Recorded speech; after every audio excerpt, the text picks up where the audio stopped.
good to have you in studio with us, Brett. But look, Dan, we still have plenty more games. I didn't see too many delays because of the weather. Yes, it was pouring in many areas, but not too many delays. Yeah, no, and Brett just kind of mentioned that, you know, most of the games got off without a hitch, and honestly, a lot of them probably could have just been played at their regular time they were already scheduled for, but, you know, it is what it is. We got the highlights early, so I'm not complaining. Absolutely. Now, our Under the Lights kickoff show was out at Lindale, but we also had an amazing game of the week, and that was Whitehouse versus Marshall. And out at Whitehouse is our very own Jimmy Searfoss.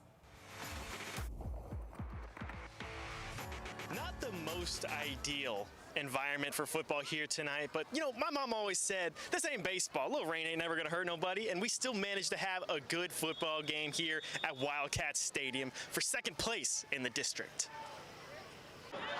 On a wet Friday night, Whitehouse busted out a uniform they haven't worn in over a year. Features dub on the chest. It stands for Depend Upon Brothers, for instance, to tie your shoes, but also for the football field. In fact, they were such a pretty uniform, Marshall decided to throw to him. That's senior Julius Sims with the pick, and Whitehouse is going to gain an extra possession early. Then there's running back Zamijah Mosley using his legs on this wet evening, taking it past the sticks for a Whitehouse first down. Very next play, JoJo Adams finds Cade Richardson, who's got an open grass in front of him before a Maverick wraps him up from behind. Now the Mavericks are starting to find some momentum on offense. On the goal line, they go back to Mosley, who supermans his way into the end zone, gets the Cats on the board. Ball does come out, but the refs ruled it a touchdown first. Marshall needs to get something going, and they did. Here's a deep pass from Alton Henderson right into the arms of Damon Smith Jr., a little selly at the end, and it all leads up to this field goal for the Mavericks to finally get on the board at the end of the half, and it's blocked. The Wildcats recover, and Marshall ends the first half with a big old goose egg on the board.